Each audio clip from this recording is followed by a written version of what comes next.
Hello and welcome to Audiobook Avenue, the ultimate destination for audiobook lovers. Don't forget to hit that subscribe button to stay up to date on our latest uploads and never miss out on your next favorite audiobook.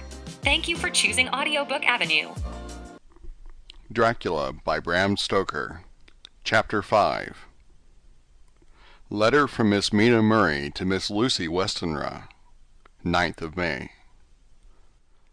My dearest Lucy, forgive my long delay in writing, but I have been simply overwhelmed with work.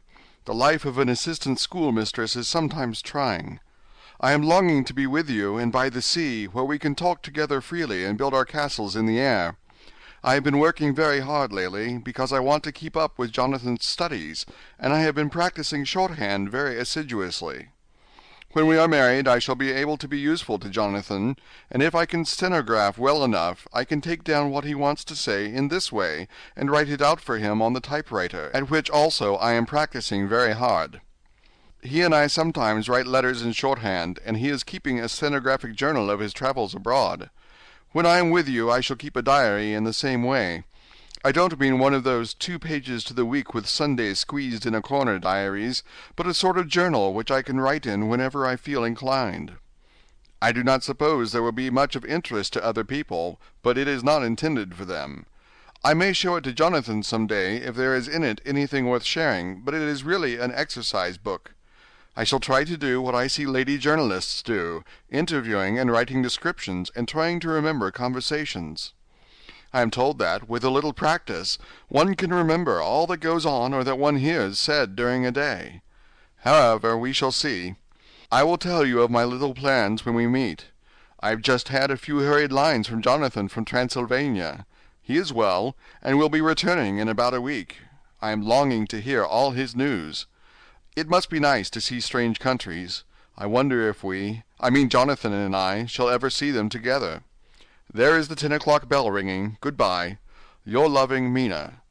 Tell me all the news when you write. You have not told me anything for a long time. I hear rumors, and especially of a tall, handsome, curly-haired man.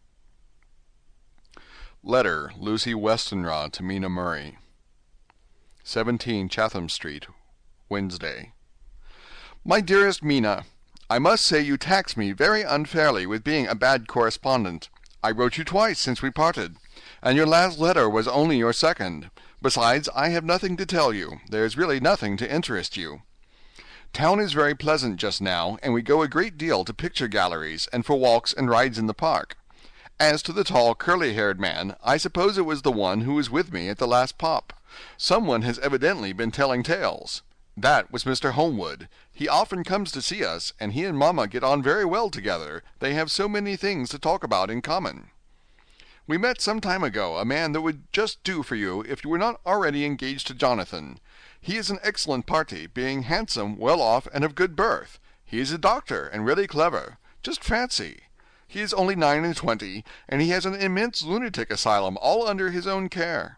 Mr. Homewood introduced him to me, and he called here to see us, and often comes now. I think he is one of the most resolute men I ever saw, and yet the most calm. He seems absolutely imperturbable.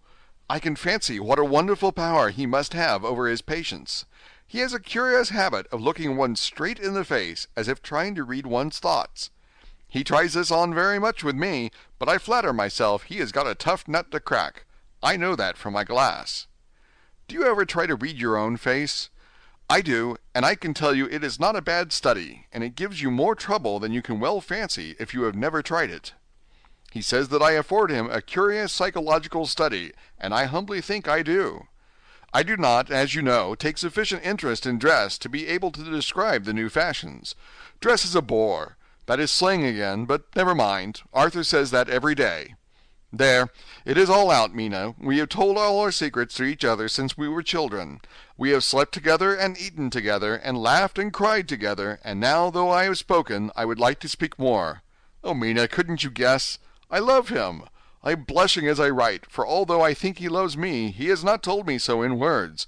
But oh, Mina, I love him. I love him. There, that does me good. I wish I were with you, dear, sitting by the fire undressing, as we used to sit, and I would try to tell you what I feel. I do not know how I am writing this even to you. I am afraid to stop, or I should tear up the letter. and I don't want to stop, for I do so want to tell you all. Let me hear from you at once, and tell me all that you think about it. Mina, pray for my happiness. Lucy. P.S. I need not tell you this is a secret. Good night again, L. Letter, Lucy Westenra to Mina Murray, 24th of May. My dearest Mina, thanks and thanks and thanks again for your sweet letter. It was so nice to be able to tell you and to have your sympathy. My dear, it never rains but it pours. How true the old proverbs are. Here am I, who shall be 20 in September, and yet I never had a proposal till today, not a real proposal, and today I had 3. Just fancy, 3 proposals in one day. Isn't it awful? I feel sorry, really and truly sorry, for 2 of the poor fellows. Oh, Mina, I am so happy that I don't know what to do with myself, and 3 proposals. But for goodness sake, don't tell any of the girls, or they would be getting all sorts of extravagant ideas, and imagining themselves injured and slighted if in their very first day at home they did not get 6 at least. Some girls are so vain. You and I, Mina dear, who are engaged and are going to settle down soon soberly into old married women, can despise vanity. Well, I must tell you about the 3, but you must keep it a secret, dear, from everyone, except, of course, Jonathan. You will tell him, because I would, if I were in your place, certainly tell Arthur. A woman ought to tell her husband everything. Don't you think so, dear? And I must be fair. Men like women, certainly their wives, to be quite as fair as they are, and women, I am afraid, are not always quite as fair as they should be. Well, my dear, number 1 came just before lunch.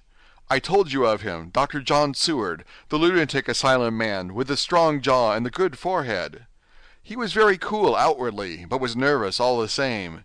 He had evidently been schooling himself as to all sorts of little things, and remembered them, but he almost managed to sit down on his silk hat, which men don't generally do when they are cool. And then when he wanted to appear at ease, he kept playing with the lancet in a way that made me nearly scream. He spoke to me, Mina, very straightforwardly. He told me how dear I was to him, though he had known me so little, and what his life would be with me to help and cheer him. He was going to tell me how unhappy he would be if I did not care for him, but when he saw me cry, he said he was a brute, and would not add to my present trouble.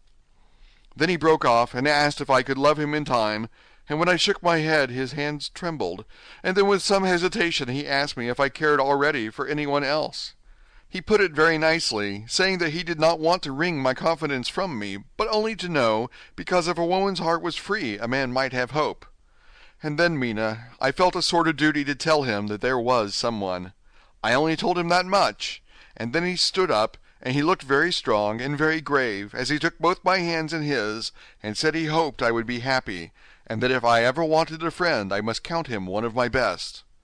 Oh, Mina dear, I can't help crying, and you must excuse this letter being all blotted. Being proposed to is all very nice and all that sort of thing, but it isn't at all a happy thing when you have to see a poor fellow, whom you know loves you honestly, going away and looking all broken-hearted, and to know that, no matter what he may say at the moment, you are passing out of his life. My dear, I must stop here at present. I feel so miserable, though I am so happy. Evening. Arthur has just gone, and I feel in better spirits than when I left off, so I can go on telling you about the day.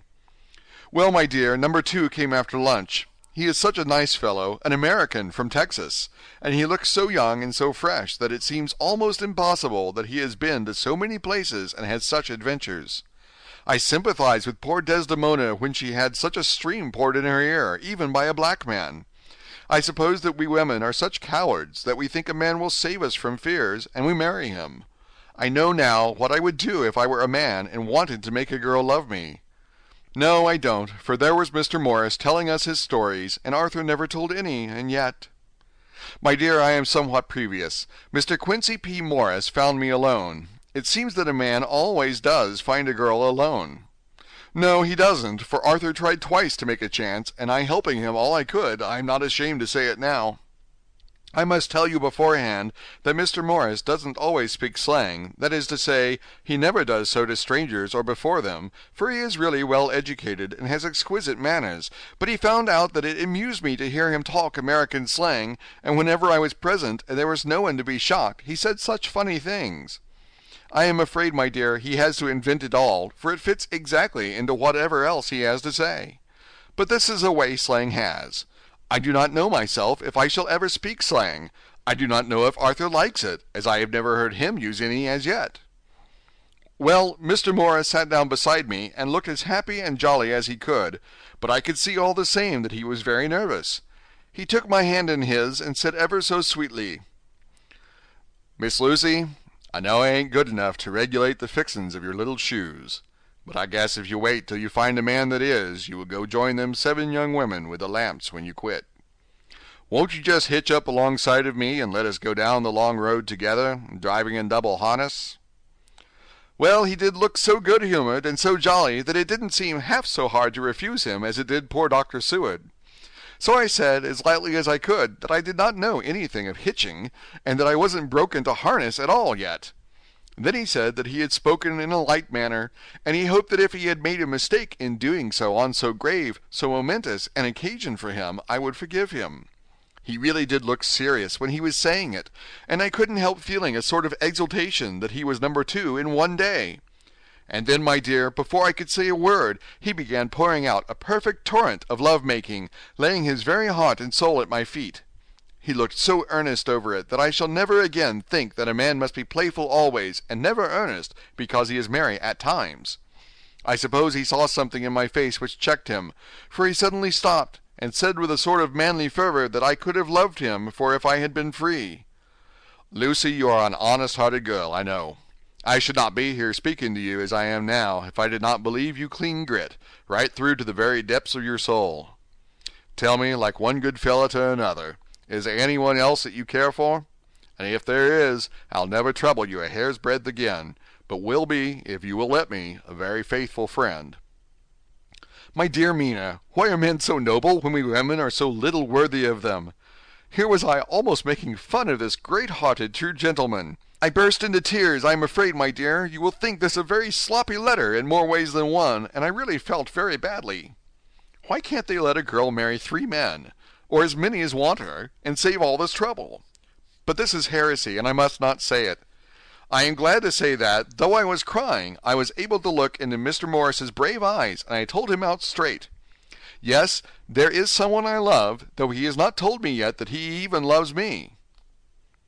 I was right to speak to him so frankly, for quite a light came into his face, and he put out both his hands and took mine, I think I put them into his, and said in a hearty way, "That's my brave girl. It's better worth being late for a chance of winning you than being in time for any other girl in the world. Don't cry, my dear. If it's for me, I'm a hard nut to crack, and I take it standing up. If that other fellow doesn't know his happiness, well, he better look for it soon, or he'll have to deal with me. Little girl, your honesty and pluck have made me a friend, and that's rarer than a lover. It's more selfish, anyhow. My dear, I'm going to have a pretty lonely walk between this and Kingdom Come. Won't you give me one kiss? It'll be something to keep off the darkness now and then. You can, you know, if you like, for that other good fellow, or you could not love him, hasn't spoken yet." That quite won me, Mina, for it was brave and sweet of him, and noble, too, to a rival, wasn't it? And he so sad, so I leant over and kissed him. He stood up with my 2 hands in his, and as he looked down into my face, I'm afraid I was blushing very much, he said, "Little girl, I hold your hand, and you've kissed me, and if these things don't make us friends, nothing ever will. Thank you for your sweet honesty to me, and goodbye." He wrung my hand, and taking up his hat, went straight out of the room without looking back, without a tear or a quiver or a pause, and I am crying like a baby. Why must a man like that be made unhappy when there are lots of girls about who would worship the very ground he trod on? I know I would if I were free, only I don't want to be free. My dear, this quite upset me, and I feel I cannot write of happiness just at once after telling you of it, and I don't wish to tell of the number 3 until it can be all happy. Ever your loving, Lucy. P.S. Oh, about number 3, I needn't tell you of number 3, need I? Besides, it was all so confused. It seemed only a moment from his coming into the room till both his arms were round me and he was kissing me. I am very, very happy, and I don't know what I have done to deserve it. I must only try in the future to show that I am not ungrateful to God for all his goodness to me in sending to me such a lover, such a husband, and such a friend. Goodbye. Dr. Seward's diary, kept in phonograph. May 25th. Ebb tide and appetite today. Cannot eat, cannot rest, so diary instead. Since my rebuff of yesterday, I have a sort of empty feeling. Nothing in the world seems of sufficient importance to be worth the doing.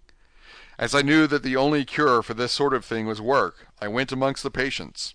I picked out one who has afforded me a study of much interest. He is so quaint that I am determined to understand him as well as I can. Today I seem to get nearer than ever before to the heart of his mystery. I questioned him more fully than I had ever done, with a view to making myself master of the facts of his hallucination. In my manner of doing it there was, I now see, something of cruelty. I seemed to wish to keep him to the point of his madness, a thing which I avoided with the patients as I would the mouth of hell. Memorandum: under what circumstances would I not avoid the pit of hell? Omnia Rome venalia sunt. Hell has its price. If there be anything behind this instinct, it will be valuable to trace it afterwards accurately, so I had better commence to do so, therefore. R.M. Renfield, age 59. Sanguine temperament, great physical strength, morbidly excitable, periods of gloom, ending in some fixed idea which I cannot make out. I presume that the sanguine temperament itself and the disturbing influence end in a mentally accomplished finish, a possibly dangerous man, probably dangerous if unselfish. In selfish men, caution is as secure an armor for their foes as for themselves. What I think of on this point is, when self is the fixed point, the centripetal force is balanced with the centrifugal. When duty, a cause, etc., is the fixed point, the latter force is paramount, and only accident or a series of accidents can balance it. Letter, Quincy P. Morris to Honorable Arthur Holmwood, 25th of May. My dear Art, we've told yarns by the campfire in the prairies, and dressed one another's wounds after trying a landing at the Marquesas, and drunk healths on the shore of Titicaca. There are more yarns to be told, and other wounds to be healed, and another health to be drunk. Won't you let this be at my campfire tomorrow night?